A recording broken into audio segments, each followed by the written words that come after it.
ಇತ್ತೀಚೆಗೆ ನಡೆದ ಎಫ್ಡಿಎಂ ಹೈಸ್ಕೂಲಿನ ವಿದ್ಯಾರ್ಥಿ ಮೇಲಿನ ಅತ್ಯಾಚಾರ ಪ್ರಕರಣದ ಆರೋಪಿ ಕೇಶವ ಎಂಬುದು ಸಾಬೀತಾಗಿದೆ. ಈ ಕೇಶವ ವಿದ್ಯಾರ್ಥಿನಿಯ ನೆರೆಮನೆಯವನಾಗಿದ್ದು ವಿದ್ಯಾರ್ಥಿಯೊಂದಿಗೆ ನಿಕಟ ಸಂಪರ್ಕದಲ್ಲಿದ್ದ. ಅದೇ ಸಲುಗೆಯಿಂದ ದೈಹಿಕ ಸಂಪರ್ಕ ಬೆಳೆಸಿ ವಿದ್ಯಾರ್ಥಿನಿಯ ಗರ್ಭಕ್ಕೆ ಕಾರಣನಾಗಿದ್ದ. ಇದೀಗ ವಿದ್ಯಾರ್ಥಿನಿಯ ಭ್ರೂಣ ಮತ್ತು ಆರೋಪಿ ಕೇಶವನ ರಕ್ತದ ಮಾದರಿಯನ್ನ ಪರೀಕ್ಷಿಸಿದಾಗ ಆತನೇ ಅಪ್ರಾಪ್ತ ವಿದ್ಯಾರ್ಥಿನಿಯನ್ನ ಅತ್ಯಾಚಾರ ಮಾಡಿ ಗರ್ಭಕ್ಕೆ ಕಾರಣನಾಗಿದ್ದಾನೆ ಎಂಬುದು ಸಾಬೀತಾಗಿದೆ. ಆದರೆ ಈ ಆರೋಪಿ ಕೇಶವನನ್ನ ಬಚಾವು ಮಾಡಲು ಪ್ರಯತ್ನಿಸಿದ್ದು ನಕಲಿ ಹೋರಾಟಗಾರ ಮಹೇಶ್ ಶೆಟ್ಟಿ ತಿಮರೋಡಿ. ಆತನೇ ಕೇಶವನ ಪರ ವಕೀಲನನ್ನ ನೇಮಿಸಿ ಈ ಪ್ರಕರಣದ ದಿಕ್ಕನ್ನು ತಪ್ಪಿಸಿ ಧರ್ಮಸ್ಥಳ ಶಿಕ್ಷಣ ಸಂಸ್ಥೆಯ ಮೇಲೆ ಗೂಬೆ ಕೂರಿಸಲು ಸರ್ವ ಪ್ರಯತ್ನ ಮಾಡಿದ್ದ. ಆದರೆ ಅವನ ಪ್ರಯತ್ನವೆಲ್ಲ ಇಂದು ವಿಫಲವಾಗಿದೆ.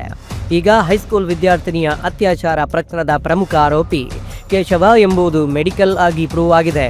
ಇದೇ ರೀತಿ ಸೌಜನ್ಯ ಪ್ರಕರಣದಲ್ಲಿ ನೈಜ ಆರೋಪಿ ಸಂತೋಷ್ ರಾವನ್ನ ರಕ್ಷಿಸಿದ್ದು, ಆತನ ಪರ ವಕೀಲನನ್ನ ನೇಮಿಸಿದ್ದು ಹಾಗೂ ಸೌಜನ್ಯ ಕುಟುಂಬದ ತಲೆ ಕೆಡಿಸಿದ್ದು ಇದೇ ಮಹೇಶ್ ಶೆಟ್ಟಿ ತಿಮರೋಡಿ. ಅವನನ್ನು ಜೈಲಿಂದ ತಂದದ್ದೇ ನಾನೇ, ಅದರ ಪೂರ್ತಿ ಖರ್ಚು ಮಾಡಿದ್ದೇ ನಾನೇ. ಈ ನಕಲಿ ಹೋರಾಟಗಾರರ ಅಸಲಿ ಕಥೆಗಳು ಒಂದೊಂದೇ ಬಯಲಿಗೆ ಬರ್ತಿವೆ. ಮುಂದಿನ ದಿನಗಳಲ್ಲಿ ಮತ್ತಷ್ಟು ಬಯಲಿಗೆ ಬರಲಿಕ್ಕಿದೆ.